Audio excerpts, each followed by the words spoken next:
আমরা যখন দোকানে কোনো জিনিস কিনতে যাই, ধরো বাজারে গেলাম শাকসবজি কিনতে, মাছ মাংস কিনতে, আমাদের দাম দিতে হয়।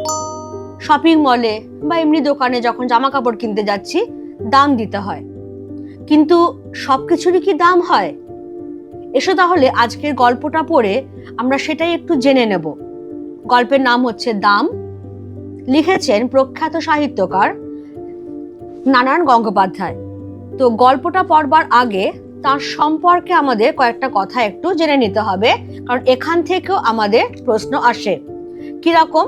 তার সম্পর্কে যেটা বলা হচ্ছে, 1917 থেকে 1970 তার জীবৎকাল, জন্ম দিনাজপুরে। দিনাজপুর, ফরিদপুর, বরিশাল এবং কলকাতায় তার শিক্ষা জীবন অতিবাহিত করেন। বাংলা সাহিত্যের একজন বিখ্যাত ছোট গল্পকার ও ঔপন্যাসিক। তার মানে ছোট গল্প উপন্যাস দুটোই তিনি লিখেছেন। তার বিখ্যাত কয়েকটা গল্প গ্রন্থের মধ্যে কি রয়েছে, অর্থাৎ কালেকশন অফ শর্ট স্টোরিজ, বিতাংশ, দুঃশাসন, ভোগবতী, এরকম আরো রয়েছে। আর উপনিবেশ, বৈজ্ঞানিক, শিলালিপি, লালমাটি, সম্রাট শ্রেষ্ঠী, পদসঞ্চার, এইগুলো হচ্ছে তার লেখা জনপ্রিয় উপন্যাস। আর কে না জানে যে তার সৃষ্ট জনপ্রিয়তম শিশু কিশোর চরিত্র সেটা হচ্ছে টেনিদা, সব্বার প্রিয় পটলডাঙ্গার চারমূর্তির সেরা মূর্তি। এবার এই স্বনামধন্য লেখক তিনি দাম গল্পে কি বলছেন সেটাই আমরা আজকে পড়ব। গল্পটা কিন্তু লেখক তা জমা নিতে বলছেন না, গল্প কথক একজন আছেন যার নাম সুকুমার। তিনি প্রৌঢ় বয়সে এসে তার অতীত জীবনের স্মৃতিচারণ করেছেন আমাদের সঙ্গে, ছোটবেলাকার কথা ভাগ করে নিয়েছেন। গল্পটা শুরুই হয়েছে হঠাৎ করে, আকস্মিকভাবে, যেরকম ভাবে ছোট গল্প শুরু হওয়া উচিত। স্কুলে কি বিভীষিকায় যে ছিলেন ভদ্রলোক, আমাদের অঙ্ক কষাতেন। আশ্চর্য পরিষ্কার ছিল মাথা। যেসব জটিল অঙ্ক নিয়ে আমরা ঘন্টার পর ঘন্টা পণ্ডশ্রম করেছি, একবার মাত্র তাকিয়ে দেখতেন তার দিকে, তারপরই এগিয়ে যেতেন ব্ল্যাকবোর্ডে। খসখস করে ঝড়ের গতিতে এগিয়ে চলতো খড়ি। হঠাৎ খড়ি ভেঙে গেলে বিরক্ত হয়ে টুকরো দুটো আমাদের দিকে ছুঁড়ে দিয়ে তৎক্ষণাৎ আর একটা তুলে নিতেন।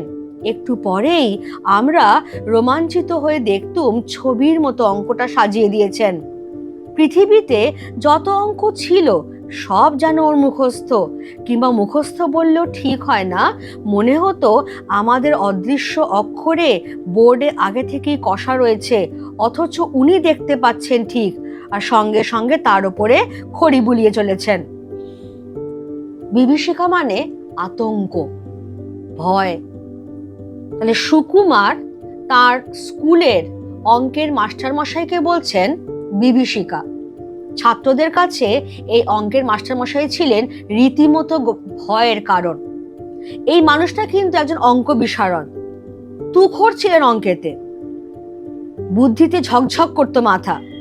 যে সমস্ত জটিল অঙ্ক নিয়ে ছেলেরা ঘন্টার পর ঘন্টা মাথা ঘামাচ্ছে, করছে কাটছে, করছে কাটছে, পণ্ডশ্রম হচ্ছে, তিনি সেই অঙ্কের দিকে মাত্র একবার তাকিয়ে দেখতেন, তারপরেই হাতে একটা চক নিয়ে ব্ল্যাকবোর্ডের দিকে এগিয়ে যেতেন, খসখস খসখস করে অঙ্ক করতে শুরু করতেন। চকের সমস্যা হচ্ছে, মাঝখানে ভেঙে যায় কট করে। তিনি তখন খুব বিরক্ত হতেন, কারণ তার অঙ্কের করবার যে ফ্লোটা নষ্ট হয়ে যাচ্ছে। বিরক্ত হয়ে তিনি সেই চকের ভাঙা টুকরো দুটো ছেলেদের দিকে ছুঁড়ে দিতেন, নতুন চক তুলে নিতেন, বাকি অঙ্কটা করে ফেলতেন। ছাত্ররা শিহরিত, রোমাঞ্চিত হয়ে দেখত যে মুহূর্তের মধ্যে ছবির মতো পুরো অঙ্কটা ব্ল্যাকবোর্ডে সাজানো হয়ে গেছে। তাদের মনে হতো যে পৃথিবীতে যত অঙ্ক আছে সব তার মুখস্থ, বা ঠিক তাও নয়, হয়তো ব্ল্যাকবোর্ডে আগে থেকেই অদৃশ্য অক্ষরে অঙ্কটা করাই রয়েছে, ছেলেরা তা দেখতে পাচ্ছে না। মাস্টারমশাই সেই অদৃশ্য অক্ষরের ওপরেই চক বুলিয়ে চলেছেন, এতটাই তিনি অঙ্কে পারদর্শী।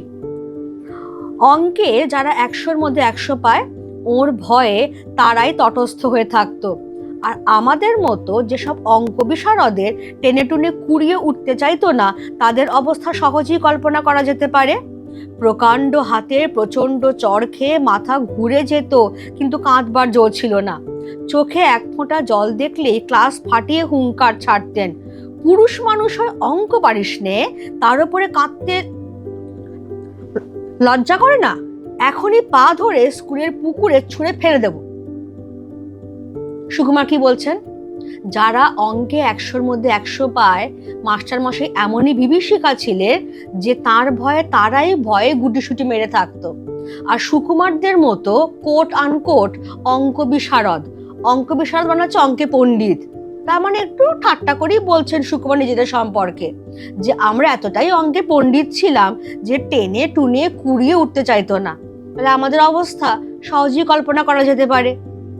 অঙ্ক যেই পারছি না, ঠাস করে একটা চড় মারলেন। ওই প্রকাণ্ড হাতে প্রচন্ড চড় খেয়ে মাথা বো করে ঘুরে যেত, চোখ ফেটে জল বেরিয়ে আসতো, কিন্তু জল বেরোনো যাবে না, কারণ চোখে জল দেখলেই মাস্টারমশাই ক্লাস ফাটিয়ে হুঙ্কার দিয়ে বলতেন, একে তো পুরুষ মানুষ হয়ে অঙ্ক পারিস না, তার উপরে কাঁদতে লজ্জা করছে না, চোখে জল দেখলেই পা ধরে টেনে স্কুলের পুকুরে ছুঁড়ে ফেলে দেব। ডেফিনেটলি তিনি এটা বলার কথাই বলতেন, কিন্তু ছাত্ররা ধরেই নিয়েছিল তা উনি পারতেন। ওর চরের জোর থেকে আমরা তা আন্দাজ করে নিয়েছিলাম। তার মানে তিনি চাইলে যে রকম চর মারতে পারে, সে পা ধরে স্কুলের পুকুরে ছুঁড়েও ফেলতে পারে, মানে ভয়ের চোটে ওরা কাঁদতে পারতো না। পুরুষ মানুষ হয়ে অঙ্ক পারে না এমন অঘটন কল্পনাও করতে পারতেন না মাস্টারমশাই। বলতেন, প্লেটোর দোরগোড়ায় কি লেখা ছিল জানিস? যে অঙ্ক জানে না এখানে তার প্রবেশ নিষেধ। স্বর্গের দরজাতেও ঠিক ওই একই কথা লেখা রয়েছে। যদি সেখানে যেতে চাস তাহলে। স্বর্গের খবরটা মাস্টারমশাই কোত্থেকে জোগাড় করলেন তিনিই জানেন। প্লেটো কে, তার দরজা দিয়ে ঢুকতে না পারলে কি ক্ষতি হবে, এ নিয়ে আমরা কোনোদিন মাথা ঘামাইনি। তাছাড়া যে স্বর্গে পা দিয়েই জ্যামিতির এক্সট্রা কষতে হবে কিংবা স্কোয়ার মেশারের অঙ্ক নিয়ে বসতে হবে, সে স্বর্গের চাইতে লক্ষ যোজন দূরে থাকাই আমরা নিরাপদ বোধ করতুম। এবার মাস্টারমশাই তিনি যেহেতু অঙ্কে পারদর্শী, তিনি চাইতেন যে তার ছাত্ররা অঙ্কে সুদক্ষ হয়ে উঠুক। এবার পুরুষ মানুষ হয়ে ছাত্ররা অঙ্ক পারবে না, এটা যেন একটা অঘটন, তিনি এটা কল্পনাও করতে পারতেন না। তিনি বলতেন, প্লেটো, বিখ্যাত গ্রিক দার্শনিক প্লেটো, তার দোরগোড়ায়, তার দরজায় কি লেখা ছিল জানিস? যে অঙ্ক জানে না এখানে সে প্রবেশ করতে পারবে না। এমনকি স্বর্গের দরজাতে ওই একই কথা লেখা আছে। সুতরাং যদি প্লেটোর দরজা দিয়ে ঢুকতে হয় বা স্বর্গের দরজা দিয়ে ঢুকতে হয়, তাহলে অঙ্ক জানতেই হবে। এবার ছাত্রছাত্রীরা সবসময় স্যার ম্যামেদের পেছনে তাদেরকে নিয়ে একটুখানি ব্যঙ্গ ট্যাঙ্গ করেই থাকে, হাসি মজা ঠাট্টা তামাশা করেই থাকে, এতে কোনো দোষ নেই। তো ছাত্ররাও, সুকুমারদের মতো ছাত্ররাও, তারা অঙ্কের মাস্টারমশাইয়ের পেছনে এইটা নিয়ে ব্যঙ্গ করতো যে আচ্ছা স্বর্গের খবরটা তিনি কোত্থেকে পেলেন? কারণ মানুষ তো মারা যাবার পরেই হয় স্বর্গে বা নরকে যায়, তা মাস্টারমশাই তো এখনো বেঁচেই আছে, কোত্থেকে পেলেন স্বর্গের খবরটা? আর তাছাড়া প্লেটো কে, তার দরজা দিয়ে ঢুকতে না পারলে আমার কি ক্ষতি হবে, সে নিয়ে সুকুমাররা কোনোদিন মাথায় ঘামায়নি। আর স্বর্গ, যে স্বর্গে গেলেই আমাকে জ্যামিতির এক্সট্রা নিয়ে বসতে হবে আবার, কিংবা স্কোয়ার মেশারের অঙ্ক নিয়ে বসতে হবে, সেই স্বর্গে যাব না ভাই। তার থেকে লক্ষ যোজন দূরে থাকাই আমার পক্ষে ভালো, সেফ অ্যান্ড সিকিউরড। ম্যাট্রিকুলেশনের গণ্ডি পার হয়ে অঙ্কের হাত থেকে রেহাই পেলুম, মাস্টারমশাইয়ের হাত থেকেও, কিন্তু অঙ্কের সেই বিভীষিকা মন থেকে গেল না। MA পাশ করবার পরেও স্বপ্ন দেখেছি পরীক্ষার লাস্ট বেল পড়ো, অথচ একটা অঙ্ক আমার মিলছে না। মাস্টারমশাই গার্ড হয়ে একবার আমার সামনে এসে দাঁড়িয়েছেন, দু চোখ দিয়ে তার আগুন ঝরছে, দাঁতে দাঁতে ঘষে বলছেন, মাথার ওপর ঘুরন্ত পাখা সত্ত্বেও ঘামে নে আমি জেগে উঠেছি। মৃদু নীল আলোয় দেখেছি চেনা ঘরটাকে, চোখে পড়েছে সামনে আমার পড়ার টেবিল, আমার বইপত্রের স্তূপ।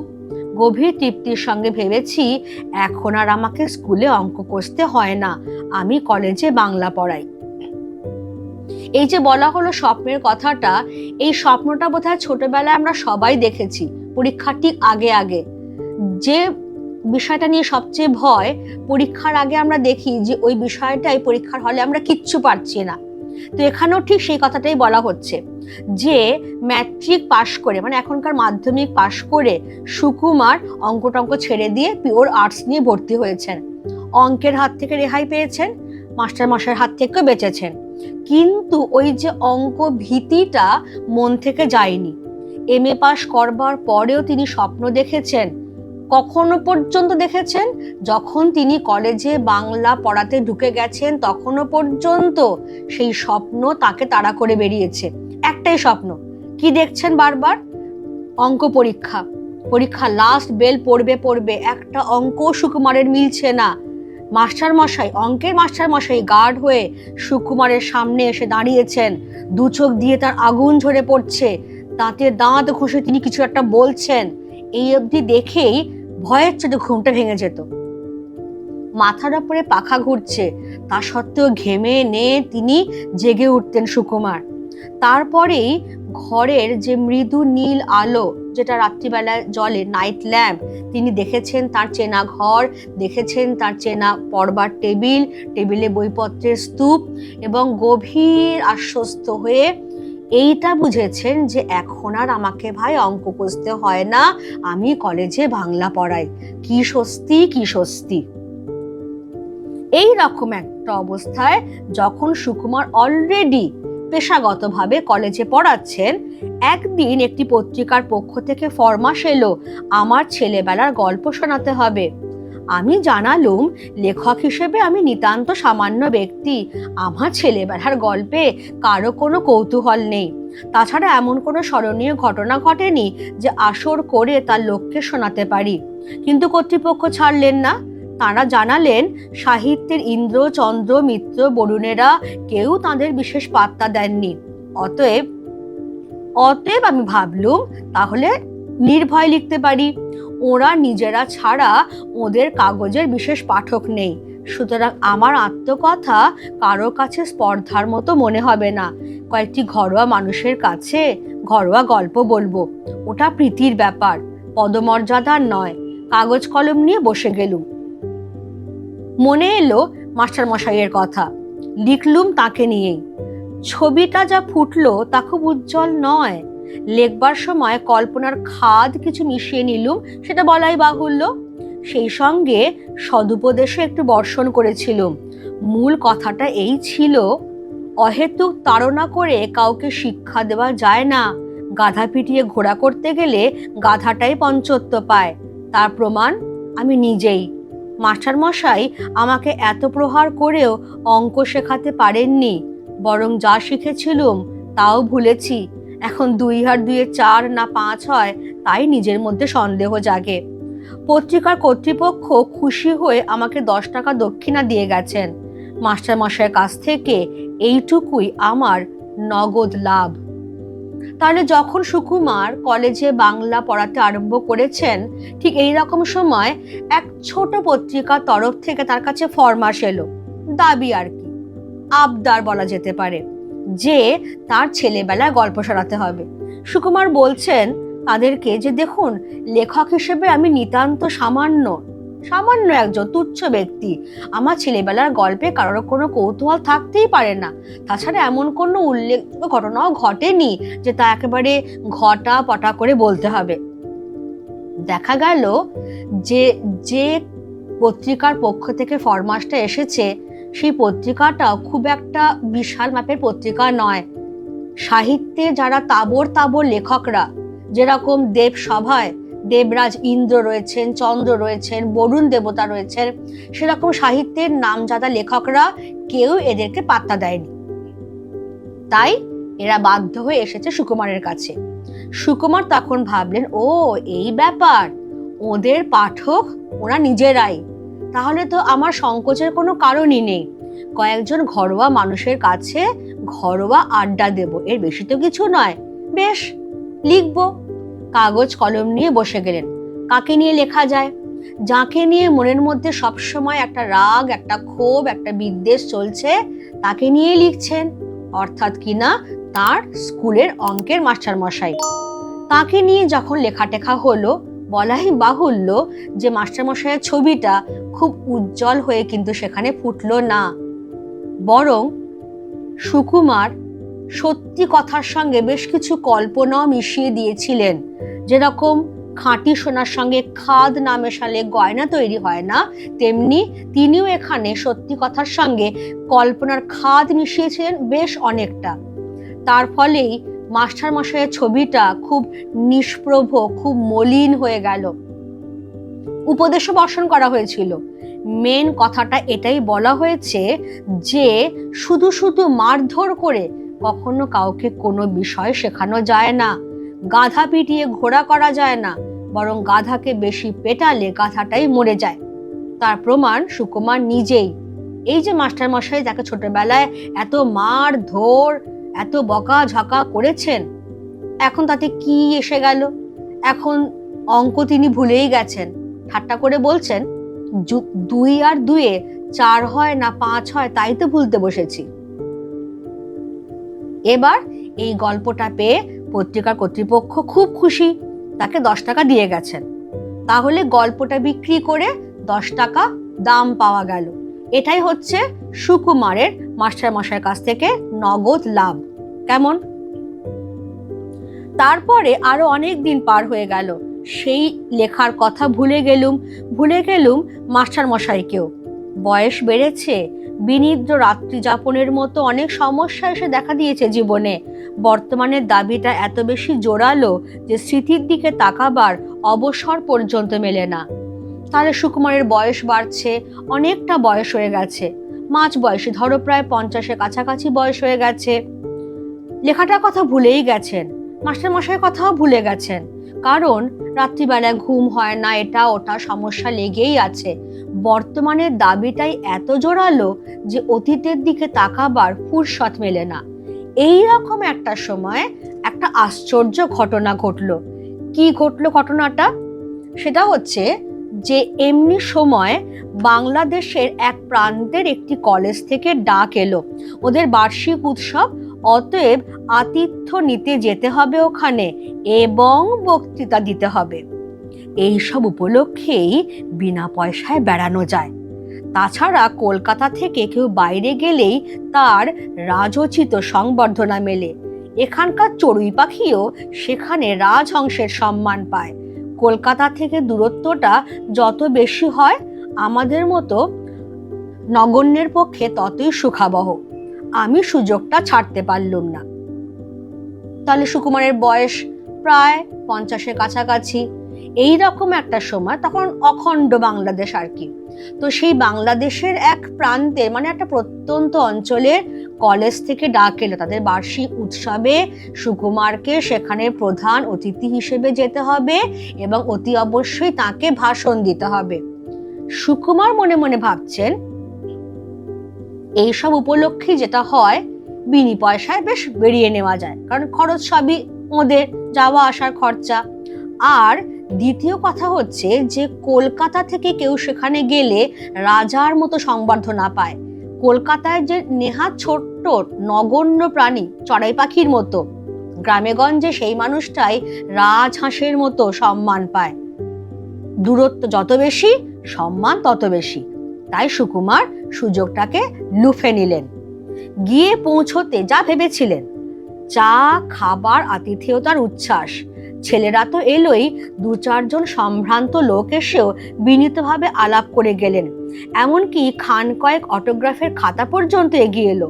রোমাঞ্চিত কলেবরে আমি স্বাক্ষরের সঙ্গে সঙ্গে বাণী বিতরণ করতে লাগলুম। ব্যক্তি হিসেবে আমি যে এত মূল্যবান, এর আগে কে ভেবেছিল সে কথা? তিনি গিয়ে পৌঁছলেন, চা এলো, খাবার এলো, আসুন বসুন, এখানে না ওখানে, যা হয় আতিথেয়তার একেবারে উচ্ছ্বাস। কলেজের ছাত্ররা তো এলোই, 2-4 জন সম্ভ্রান্ত ব্যক্তি পর্যন্ত এগিয়ে এলেন। এমনকি বিশ্বাস করবে না, অটোগ্রাফের খাতা পর্যন্ত এগিয়ে এলো। কলকাতা সুকুমারকে কেউ চেনেন না, কিন্তু ওখানে সুকুমারই সর্বে সর্বা। তিনি নিজেও এত রোমাঞ্চিত। তিনি মহা আনন্দে সই বিলোচ্ছেন, সেই সঙ্গে বাণী বিতরণ করছেন ছাত্রদের, এটা করো, ওইটা করো, কি করছো এখন, এভাবে এগো। তিনি নিজেও বলছেন যে ব্যক্তি হিসেবে আমি যে এত মূল্যবান আমি জানতাম না সেটা। এইবার হচ্ছে আসল কথা, সভা শুরু হয়েছে। কেমন হলো সভাটা? সভায় জাঁকিয়ে বক্তৃতা করা গেল। রবীন্দ্রনাথ থেকে 12টা উদ্ধৃতি দিলুম, কার একটা ইংরেজি কোটেশন চালিয়ে দিলুম বার্নার্ড শর নামে। শেষে দেশের তরুণদের নিদারুণভাবে জাগ্রত হতে বলে যখন টেবিলে একটা প্রকাণ্ড কিল মেরে বক্তৃতা শেষ করলুম, তখন অল্পের জন্য ফুলদানিটা রক্ষা পেল, আর হল ফাটানো হাততালিতে কান বন্ধ হওয়ার জো। বুড়ো প্রিন্সিপাল পর্যন্ত মুগ্ধ হয়ে আমাকে বললেন, ভারী চমৎকার বলেছেন আপনি, যেমন সারগর্ভ তেমনি সুমধুর। আমি বিনীত হাসিতে বললুম, আজ শরীরটা তেমন ভালো নেই, তাই মনের মতো করে বলতে পারলুম না। পাশে দাঁড়িয়ে থাকা ছেলেরা বিস্ময়ে চোখ কপালে তুলল। শরীর ভালো নেই তাতেই এরকম বললেন স্যার? শরীর ভালো থাকলে তো অর্থাৎ প্রলয় হয়ে যেত। আমি উদার হাসি হাসলুম, যদিও মনে মনে জানি এই একটি সর্বার্থ সাধক বক্তৃতাই আমার সম্বল। রবীন্দ্র জন্মোৎসব থেকে বন মহোৎসব পর্যন্ত এটাকেই এদিক ওদিক করে চালিয়ে দিই। স্তুতিতে স্ফীত মনে চায়ের পেয়ালায় চুমুক দিয়েছি, এমন সময় একটি ছেলে এসে খবর দিলে এক বুড়ো ভদ্রলোক আমার সঙ্গে দেখা করতে চান। প্রিন্সিপাল বললেন, বেশ তো, ডেকে আনো এখানে।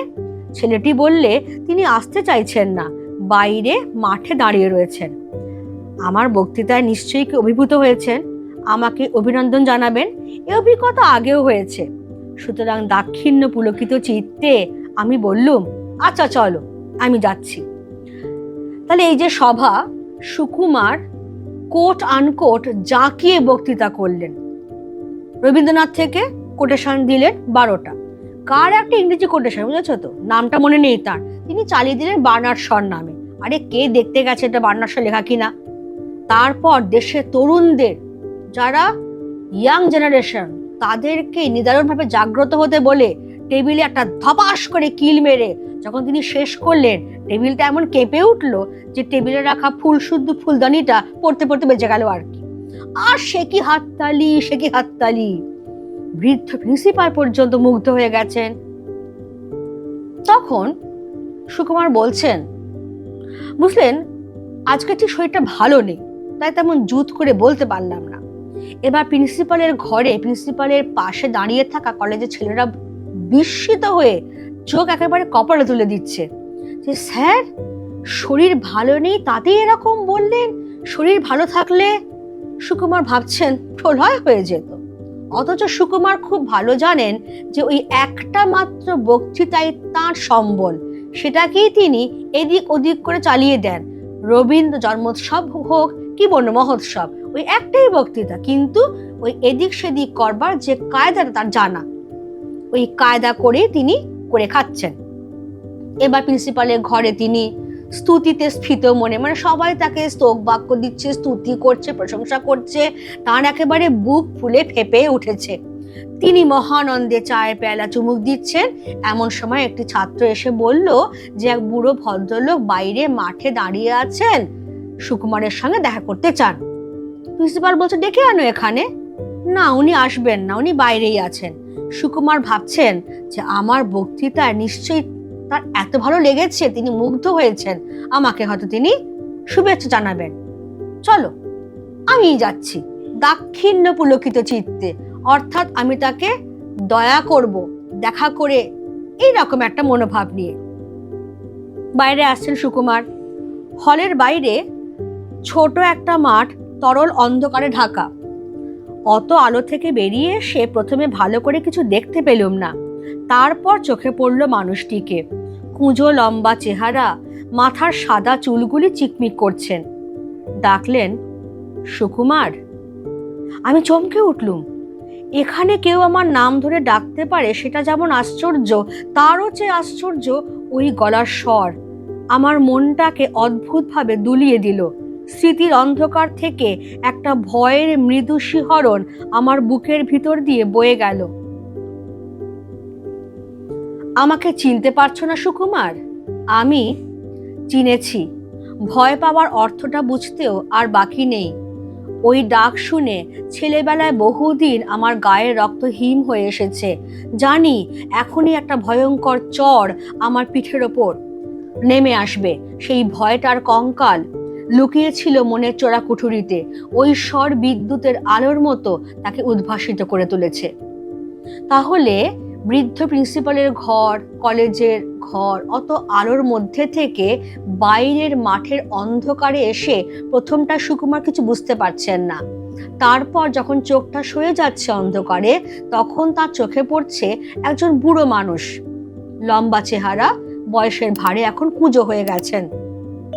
মাথার সাদা চুলগুলো সেই তরল অন্ধকারে চিকচিক করছে। এই পর্যন্ত ঠিক ছিল। এবার সেই মানুষটা ডাকছেন সুকুমার। সঙ্গে সঙ্গে সুকুমার চমকে উঠছেন দুটো কারণে। প্রথম কারণটা এই যে এই অজ পাড়াগাঁয় আমার নাম ধরে ডাকবে এমন মানুষটাকে, তাকেও ছাপিয়ে যাচ্ছে ওই গলার আওয়াজটা। এই আওয়াজ তো আমি চিনি, যে আওয়াজটা আমার মনের অতলে তলিয়েছিল, স্মৃতির অন্ধকার থেকে সেটা উঠে আসছে। মানুষটা বলছেন, আমাকে চিনতে পারছো না সুকুমার? আমি। আর বলছেন না। সুকুমারের ততক্ষণে চেনা হয়ে গেছে। যে ভয়ের কঙ্কালটা মনের ভেতরে লুকিয়েছিল, এখন সেটা ভেতরে বেরিয়ে এসেছে। একটা ঠান্ডা স্রোত যেন শিরদাঁড়া দিয়ে বয়ে চলেছে। এক্ষুনি একটা ভয়ঙ্কর চর পিঠের ওপরে নেমে আসবে। কারণ ইনি আর কেউ নন, সুকুমারের ছোটবেলাকার স্কুলের অঙ্কের মাস্টার মশাই। ভয়ঙ্কর চর নেমে আসবে কেন? কারণ তিনি আজকে সভায় যে ভাষণটা দিয়েছেন, নেহাতি অন্তঃসার শূন্য, ফাঁপা একটা বক্তৃতায় তিনি মানুষকে ঠকিয়েছেন। সুতরাং যে ভয়টা তিনি এতদিন চেপে রেখেছিলেন, সেই ভয়টাই বেরিয়ে আসছে এবার। আমার মাথা তখনই ওর পায়ে নেমে এলো। মাস্টারমশাই আপনি? মাস্টারমশাই বললেন, বেঁচে থাকো বাবা, যশস্বী হও। রিটায়ার করার পর এখানে এসেই মাথা গুঁজেছি, বাড়ি থেকে বেরোই না। আজ তুমি বক্তৃতা করবে শুনে ছুটে এসেছি। খুব ভালো বলেছ সুকুমার, খুব খুশি হয়েছি। কিন্তু আমি খুশি হতে পারলুম না। বিজ্ঞানের ছাত্র ছিলেন মাস্টারমশাই। বুদ্ধিতে ছুরির ফলার মতো ঝকঝক করতো চোখ। আজ আমার বক্তৃতার ফাঁপা ফানুস দিয়ে যদি ওকে ভোলাতে পেরে থাকি, তাহলে সেটা আমার কৃতিত্বে নয়, ওর মনেরও বয়স বেড়েছে বলে। সুকুমার যেমন তার মাস্টারমশাইকে ভয় পান, ভক্তিও করেন, সেজন্য তার মাথা আপনা আপনি মাস্টারমশাইয়ের পায়ে নেমে এলো। প্রণাম করলেন তাকে। মাস্টারমশাই আপনি এখানে? প্রণাম করেছেন বলেই মাস্টারমশাই তাকে 2 হাত তুলে আশীর্বাদ করছেন, যে দীর্ঘজীবী হওয়ার জন্য, খ্যাতিমান হবার জন্য, এবং জানাচ্ছেন যে রিটায়ার করবার পর তিনি এইখানেই থাকেন, বাড়ি থেকে বড় একটা বেরোন না। কিন্তু তিনি শুনেছেন যে আজকে তার ছাত্র সুকুমার এখানে আসবে, বক্তৃতা দেবে, তাই এতদিন বাদে তিনি বেরিয়েছেন। এবং তার খুব ভালো লেগেছে সুকুমারের বক্তব্য, খুব ভালো বলেছে তার ছাত্র, খুব খুশি হয়েছেন তিনি। সুকুমার কিন্তু খুশি হতে পারছেন না, কারণ সুকুমার জানেন যে মাস্টারমশাই বিজ্ঞানের ছাত্র ছিলেন। বুদ্ধিতে ছুরির ফলার মতো ঝকঝক করতো তার চোখ। এই যে তার অন্তঃসার শূন্য বক্তৃতা, সুকুমার যা দিয়ে বাকি সবাইকে বোকা বানাতে পেরেছেন, যদি মাস্টারমশাই তাতে বোকা বনে যান, তাহলে সেটা সুকুমারের ক্রেডিট নয়, মাস্টারমশাইয়ের মনের বয়স বেড়েছে বলে। অপরাধীদের মতো চাইলুম, না স্যার, আপনার সামনে। মাস্টারমশাই আমাকে বলতে দিলেন না। তোমরাই তো আমাদের গর্ব, আমাদের পরিচয়। কিছুই দিতে পারিনি, খালি শাসন করেছি, পীড়ন করেছি। বলতে বলতে জামার পকেট থেকে বের করলেন শতচ্ছিন্ন এক জীর্ণ পত্রিকা।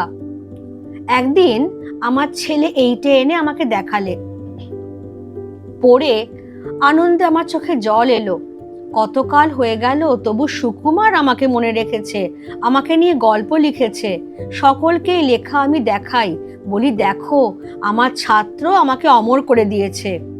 মুহূর্তে আমার জিভ শুকিয়ে গেল। লজ্জায়, আত্মগ্লানিতে আমার মাটিতে মিশে যেতে ইচ্ছে করলো। একটা কিছু বলতে চেষ্টা করলুম, কিন্তু মুখে কথা ফুটলো না। মাস্টারমশাইয়ের গলা ধরে এসেছিল। একটু চুপ করে থেকে বললেন, কি যে আমার আনন্দ হয়েছে সুকুমার, কি বলবো। তোমার এই লেখাটা সব সময় আমার সঙ্গে সঙ্গে থাকে। 2-1 জন বলে, যেমন ধরে ধরে মারতেন তেমনি বেশ শুনিয়ে দিয়েছে আপনাকে। আমি বলি, শোনাবে কেন, কত শ্রদ্ধা নিয়ে লিখেছে। আর সত্যিই তো, অন্যায় যদি করেই থাকি, ওরা ছাত্র, ওরা সন্তান, বড় হলে সে অন্যায় আমার শুধরে দেবে বই কি। জানো সুকুমার, আনন্দে তোমাকে আমি একটা চিঠিও লিখেছিলুম, কিন্তু পাঠাতে সাহস হয়নি। তোমরা এখন বড় হয়ে গেছো, এখন আর বলতে পারলেন না। আবছা আলোটায় এখন অভ্যস্ত হয়ে উঠেছিলুম। দেখলুম মাস্টারমশাইয়ের চোখ দিয়ে জল পড়ছে। তাহলে মাস্টারমশাইয়ের সঙ্গে এতদিন বাদে সুকুমারের দেখা হলো। সুকুমার ভাবছেন যে মাস্টারমশাই তার যে প্রশংসা করছেন সেটা সুকুমারের কৃতিত্বে নয়, মাস্টারমশাইয়ের মনের বয়স বেড়েছে বলে। এরপরে কি ঘটলো?